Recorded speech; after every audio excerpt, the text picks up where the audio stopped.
Magandang umaga guys sa ating lahat. Happy New Year. Back to normal life na naman tayo guys. Tapos na ang bagong taon at Pasko. So, ako nga pala guys si Wilma. Welcome sa aking channel. Sana nag-enjoy tayong lahat guys na nag-celebrate sa bagong taon. Dito guys ay maulan. Walang tigil ang ulan. So, ambon-ambon lang pero sobrang hirap ng daan dito. Yan yung papunta sa. So, ang video ko ngayon guys ay tungkol sa aking baboy at sa aking mga alaga. So, punta tayo dahil guys sa aking piggery.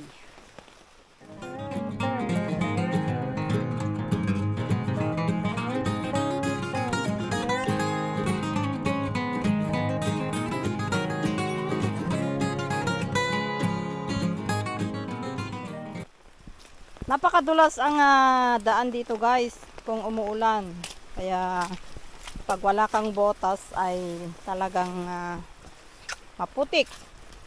Kasi umaraw din ng ilang oras, aambon na naman, so lalong dumudulas ang daan.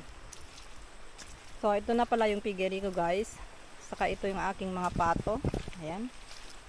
Oh, masayang-masayang aking mga pato guys kasi gustong gusto nila ang ulan. Yan yung langoyan nila, swimming pool nila.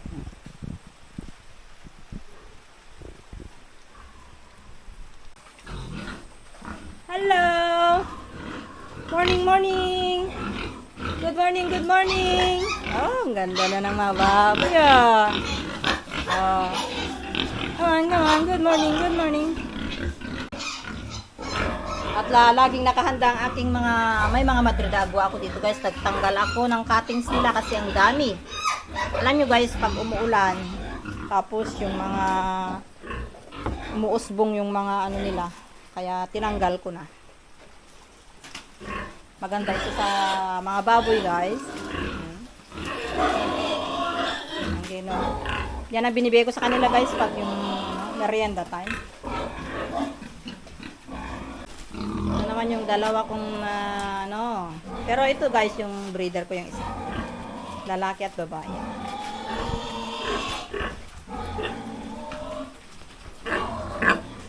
Aga, ito rin yung inahin ko guys, buntis yan, malaki na yung tiyan niya. Nasumpit ito guys nung November 10. So, ewan ko ba't parang nagdoble noon, kaya pinasundan ko ulit. Pero ang alam ko ito guys ay buntis na. So, ang video ko ngayon guys ay kung ano ba ang mag-extend kami, nag-decide kami na mag-extend ng ano dito. Ayan. Sa space na ito. Ay itong taon na ito na habang kasi umuulan pa guys, mahirap ang mag-build ng ano ngayon.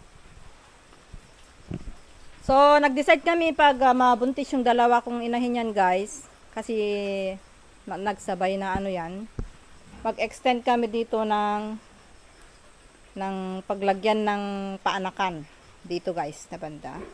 Tapos mag-extend din kami dito. Pero itong ano guys, itong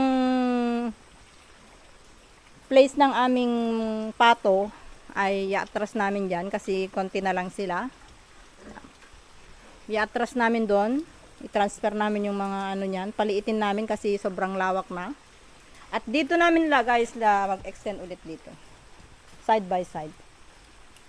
Yan ang project namin ngayong 2024 at sana maging success. Hintayin lang namin ang magandang panahon guys. Kasi alam nyo dito sa Isabela, sobrang ulan. Ulan ng ulan guys hanggang nung ano pa ito, nung November. Start na ng ulan kaya wala kaming nagagawa. Tapos sinasabayan pa guys ng ASF ay nagkandaletse-letse na guys. Alam nyo guys, kasi pag ganitong panahon, mahirap mag-decide muna ngayon kasi sa ulan, mahirap. Kaya hintayin natin ang magandang panahon para tuloy-tuloy ang project. Kasi pag umpisahan na namin ngayon guys sa sobrang ulan kasi dito sa amin mahirap ang daan. Ang pagbaba ng mga materyales ay mahirap.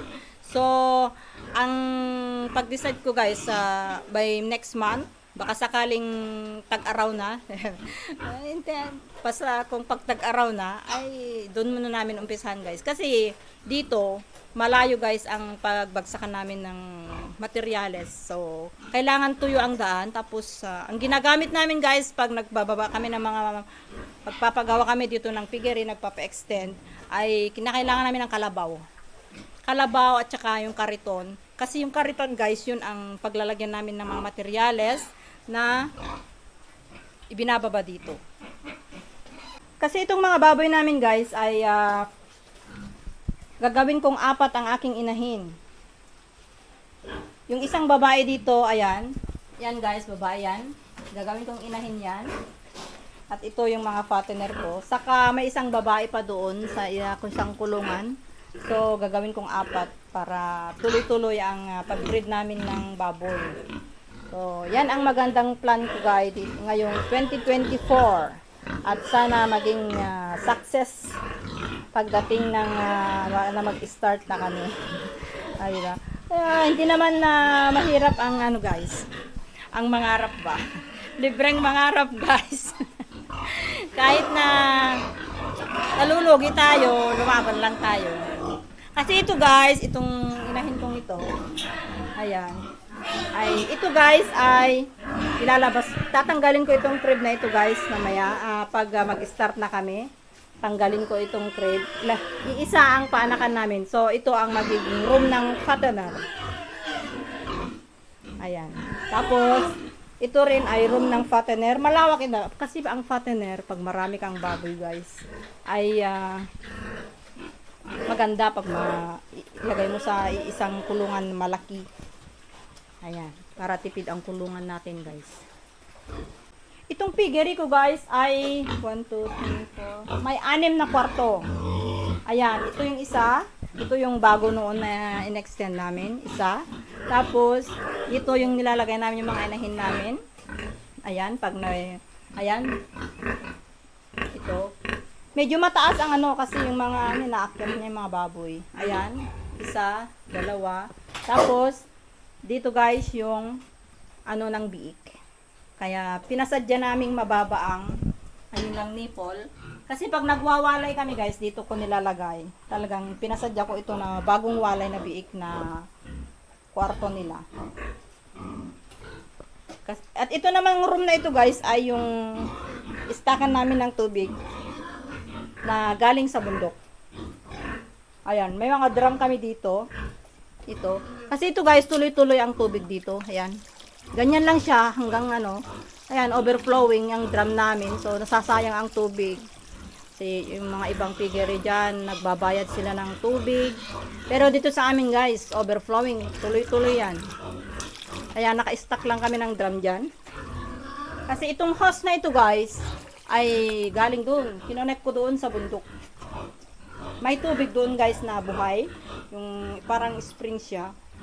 Yung ubbog ba sa Ilocano. So, itong tubig namin na ito guys ay fresh na fresh. Maganda ang quality ng tubig namin dito. Ay update ko nga pala kayo guys sa aking mga fattener. Ito ay 4 na buwan. 4 months old mula pinanganak. Since birth. Ayan. Malalaki na sila guys. Maganda ang kanilang So, habang hinihintay ang presyo, papakainin ko muna sila. Palalakihin ko sila ng todong-todo. May mga, kasi ito, dito na ako babawi sa lugi ko noong last time na nagbenta ako. Sobrang mura guys. Baka sakaling tataas na ang presyo ngayon. Itong location ng aming pato guys ay i-adjust namin pa ganun. Kasi maganda doon, mga punong kahoy. A lot of trees there. Maganda guys sa nalilim ng mga aking mga pato. So ito, i-adjust namin. Ilagay namin doon para i-adjust namin para dito namin i-extend yung room nila dito. At saka dito guys, paharap. So, ito ay malawak na space na ito guys, mga 4 na crib ito. Gestating room. So, malawak yan guys. Pa-adjust namin yan. Tapos bubungan, no? Napakasimple guys. Ayan. Ang dami naming mga gabi dito. Ayan. Ito guys ay inuulam namin. Ayan. Madami noon ito kaso nung sa sobrang ulan na mamatay sila. Tapos tumutubo yung mga bago na talbos niya. Kaya dumami ulit. Kasi dyan sa ilalim niya may tubig. Matubig yan. So that's all for today guys. Hanggang dyan na lang. Maraming salamat and Happy New Year!